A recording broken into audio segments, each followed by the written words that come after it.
नहीं, झूठ भाई उसने जो जाना प्रमाण से परीक्षा करके नहीं जाना, यहाँ मार खाई। प्रमाण से परीक्षा करके जानना है। मैंने इसलिए तो कहा था सत्य को कैसे जाने, उसका उपाय है प्रमाणों से परीक्षा करो कि मैं जो जानता हूँ मेरा ज्ञान प्रमाणों के अनुकूल है या प्रमाणों से विरुद्ध है। अगर प्रमाण के अनुकूल है तो मेरा ज्ञान ठीक है, यदि मेरा ज्ञान प्रमाणों के विरुद्ध है तो वो गलत है। तो उस अपने ज्ञान की परीक्षा करो, तब आप सत्य की खोज कर पाएंगे। नहीं तो हर आदमी कहेगा साहब जैसा मैं जानता हूँ मैं तो वैसा ही बोलता हूँ, जैसा मैं जानता हूँ। अरे जैसा मैं जानता हूँ ऐसा नहीं है, जैसी वस्तु स्थिति है वैसा जानो और फिर वैसा बोलो, ये है सत्य। ना कि जैसा मुझे मालूम है, वो गलत है। हाँ, मिथ्या ज्ञान हुआ तो फिर झूठ हुआ ना। फिर अगर ये मान लिया जाए कि जैसा वो जानता है वैसा बोल रहा है और ये सत्य है, तो फिर झूठ तो कुछ हुआ ही नहीं। झूठ को कैसे डिफाइन करेंगे आप? जो भी व्यक्ति जैसा भी जानता है वैसा बोल रहा है तो फिर सारे ही ठीक बोल रहे हैं, फिर गलत तो कोई भी नहीं हुआ। पर शास्त्र कहता है झूठ भी है। अगर झूठ है तो वो यही है, जिसका ज्ञान प्रमाणों के विरुद्ध है वो झूठ है, जिसका ज्ञान प्रमाणों के अनुकूल है वो सत्य है। इसलिए प्रमाणों से परीक्षा करके सत्य की परिभाषा में इसी योग दर्शन में इसी सूत्र के भाष्य में लिखा है, तस्मात् परीक्ष्य, परीक्षा करके व्यास जी ने लिखा है भाष्य में, तस्मात् परीक्ष्य सर्वभूत हितम सत्यम एव वदेत, सब प्राणियों के हितकारी सत्य ही को बोले। परीक्षा करके बोले, ऐसे नहीं जो मन में आया सो बोल दिया, वो सत्य नहीं है। उसकी प्रमाणों से परीक्षा करेंगे। वो मान लो एक व्यक्ति सत्संग में गया था, तो वो लौट कर आया, आपने पूछा जी कहाँ गए थे, उसने कहा सत्संग में गए थे। तो सत्संग में कितने लोग थे? उसने कहा 700-800 लोग थे। अब आपको डाउट हो गया, 700-800 तो आ ही नहीं सकते इस हॉल में, इतनी तो जगह ही नहीं है। तो आपको संशय हो गया कि ये तो 800 बता रहा है, यहाँ तो 300-400 की जगह है। तो आपको संशय तो हो गया ना। अब इस संशय के निवारण के लिए फिर संजय भाई को फ़ोन करो, संजय भाई को पूछो भाई कितने लोग आए थे सत्संग में? वो कहेगा 300 लोग थे। तो पता चल गया ये झूठ बोलता है, आए थे 300 लोग, बताता है 700-800 बताता है ये। तो ऐसे परीक्षा करेंगे ना, अलग अलग प्रमाणों से पूछताछ करेंगे तो पता चल जाएगा ये सच है ये झूठ है। संजय भाई ने भी कहा जी 300 लोग थे, और उसने भी कहा 300 लोग थे। फिर आपने एक और पड़ोसी को पूछा भाई आप भी तो गए थे सत्संग में, आप बताओ कितने थे? उसने भी कहा 300 लोग थे, लगभग 300 थे। तो फिर पता चल जाएगा ये सच बोल रहा। ऐसे परीक्षा करनी चाहिए। हाँ जी,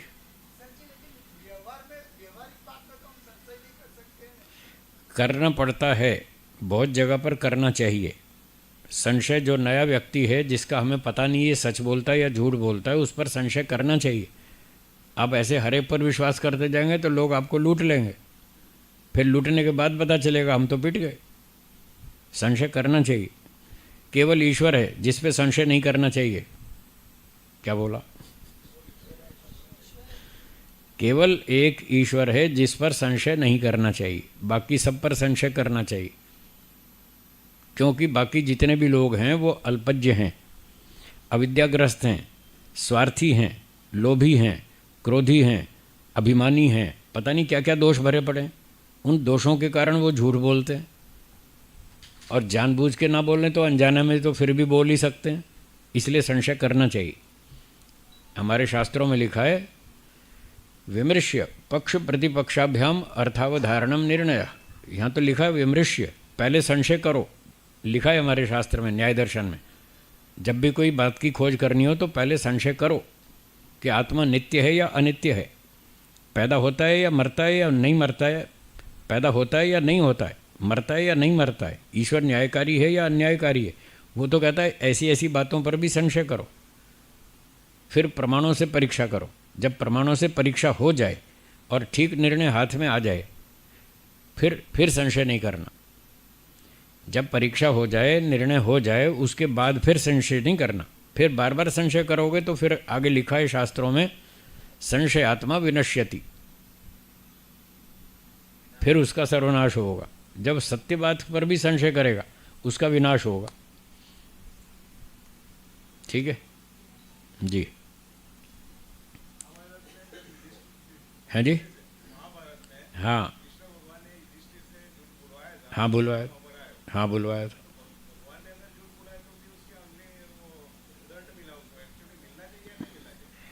हाँ जी, पहली बात तो यह है कि श्री कृष्ण जी भगवान परमात्मा नहीं थे। पहले तो ये स्पष्ट कर लें कि वो ईश्वर का अवतार नहीं थे। हैं? हाँ बोला ना, अब उसका उत्तर देता हूँ। पहले एक बात तो समझ लो, ईश्वर का अवतार नहीं थे श्री कृष्ण जी। एक बात तो ये समझ में आई, आ गई। अच्छा, अब दूसरी बात लेते हैं कि युधिष्ठिर जी से उन्होंने झूठ बुलवाया। हाँ बुलवाया, वो तो हम भी स्वीकार कर रहे हैं, उन्होंने झूठ बोला, चालाकी की, अश्वत्थामा मारा गया। अब वो चालाकी थी श्री कृष्ण जी की कि तुम इससे बुलवा दो, अश्वत्थामा मारा गया। और उसने कहा जी अश्वत्थामा तो जिंदा है, कहाँ मारा गया, मैं झूठ कैसे बोलूँ। तो उन्होंने कहा एक अश्वत्थामा नाम का एक हाथी भी था, तो हाथी को मार दिया, हाथी को मार दिया। अब बोला अब तो बोलो अश्वत्थामा मारा गया, हाथी मरा है ना, तो इतना बोलो कि अश्वत्थामा मारा गया, वो हाथी था, इतना वाक्य बोलो, ये तो सच है। उन्होंने कहा ये सच है। तो बोले बोलो। तो युधिष्ठिर जी के मुंह से बुलवा दिया, अश्वत्थामा मारा गया, वो हाथी था। जब उन्होंने ऐसे बोला अश्वत्थामा मारा गया, इतना बोला, तो वो द्रोणाचार्य ने सुन लिया कि युधिष्ठिर जी ने कह दिया अश्वत्थामा मारा गया। जब अगला वाक्य बोला वो हाथी था, इतने में ढोल बजवा दिया, वो सुनाई नहीं दिया द्रोणाचार्य को, ढोल के शोर में उसकी आवाज़ दब गई। तो ये चालाकी की गई, तो ये चालाकी की गई श्री कृष्ण जी ने की, और वो क्षत्रिय थे।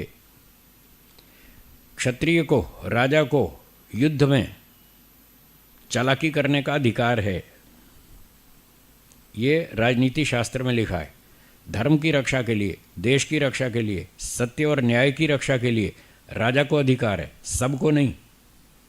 आप फिर कृष्ण जी का नाम लेके फिर खुद घोटाला करना शुरू कर देंगे, साहब उन्होंने भी किया था, हम भी करेंगे।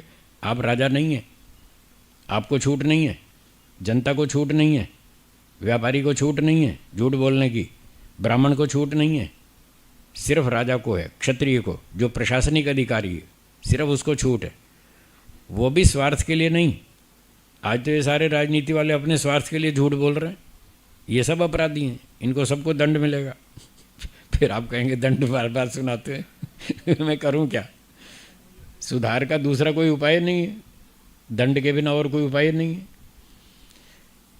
तो राजा को इतना छूट दी है प्रशासन चलाने के लिए, वो कहीं कहीं झूठ का प्रयोग कर सकता है, छल कपट चालाकी का प्रयोग कर सकता है, परंतु उसका भी उसको दंड मिलेगा। फिर बता रहा हूँ, वो भी 100% शुद्ध नहीं है। जितनी चालाकी करेगा, छल कपट करेगा, उसका दंड भोगना पड़ेगा, वो दोष है। इसलिए लिखा है राजा का मोक्ष नहीं होता, क्योंकि वो जानबूझकर गड़बड़ कर रहा है। और यहाँ लिखा है योग दर्शन में, जो जानबूझ के गड़बड़ करता है उसका मोक्ष नहीं होता। जिसको योगी बनना है, जिसको ब्राह्मण बनना है, जिसको सन्यासी बनना है, उसको जानबूझकर गड़बड़ नहीं करनी। अभी अगले सूत्र में आएगा 31वें में, अभी 30वां चल रहा है, 31वें में आएगा कि उसको कोई भी किसी भी परिस्थिति में छूट नहीं है। ठीक है। चलिए, सत्य की बात चल रही थी, पूरी हो गई। हाँ, और शंका है, बोलिए बोलिए।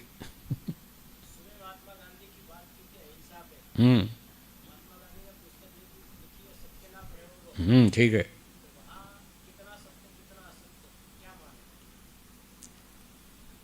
जो सत्य, इसी योग दर्शन में व्यास भाष्य में लिखा है, जिस सत्य के बोलने से सबकी उन्नति होती है, सबको सुख मिलता है, वो सत्य बोलना चाहिए। और जिस सत्य के बोलने से दूसरों को हानि होती है, नुकसान होता है, वो नहीं बोलना चाहिए। तो महात्मा गांधी जी आदि लोगों ने जो पुस्तक लिखी और उसमें बहुत सारे प्रयोग लिखे, उसमें कहीं कहीं उनके सत्य बोलने से नुकसान भी हुआ। आपने पढ़ी होगी किताब, तो कहीं कहीं नुकसान हुआ या नहीं हुआ? अगर कहीं कहीं नुकसान हुआ तो वो सत्य की कोटि में नहीं आएगा। ये व्यास भाष्य में लिखा है, न तत्सत्यम भवेत पापमेव भवेत, उसको पाप लिखा है। अगर आपके सच बोलने से किसी का नुकसान हो रहा है, किसी प्राणी की हिंसा हो रही है, तो वो पाप है, वो सत्य नहीं है। सुबह मैंने बताया था कि बाकी के 9 यम नियम अहिंसा की रक्षा के लिए हैं, आपके सत्य बोलने से यदि अहिंसा का पालन होता है तो वो पुण्य है, तो ठीक है। अगर आपके सत्य बोलने से दूसरे का नुकसान होता है या देश की हानि होती है तो वो सत्य नहीं है, वो पुण्य नहीं है। मान लो एक एग्जाम्पल देता हूँ। एक जासूस है, भारत का जासूस है, और वो पाकिस्तान में चला गया जासूसी करने, और दुर्भाग्य से वो पकड़ा गया वहाँ। पाकिस्तानी सेना ने उसको पकड़ लिया और पूछा, भाई तुम कौन हो? तो उसने कहा, मैं जासूस हूँ, मैं भारतीय सेना का जासूस हूँ, यहाँ पाकिस्तान में जासूसी करने आया था। अब उसको बोला उन्होंने, पाकिस्तानी सेना ने, बताओ तुम्हारे गुप्त ठिकाने कहाँ कहाँ हैं, तुम हथियार कहाँ बनाते हो, कहाँ सुरक्षित रखते हो, क्या क्या करते हो, उससे पूछा। उसने कहा नहीं बताता। अब वो सच सच बोल दे कि हमारे कहाँ कहाँ पर ठिकाने हैं, तो क्या उसको सच बोलना चाहिए? नहीं बोलना चाहिए ना। बस तो ये कहता है शास्त्र, ऐसे केस में अगर वो सच सच बता दे हमारे यहाँ ठिकाने ये यहाँ यहाँ पर हैं, गुप्त अड्डे यहाँ यहाँ हैं, तो वो देश के लिए हानिकारक है। तो वो आपको मोटे तौर पर सच दिख रहा है कि जो बात जैसी थी वैसी बताई, मोटे तौर पे आपको सत्य दिख रहा है, पर वो हानिकारक है। ऐसा हानिकारक सत्य नहीं बोलना।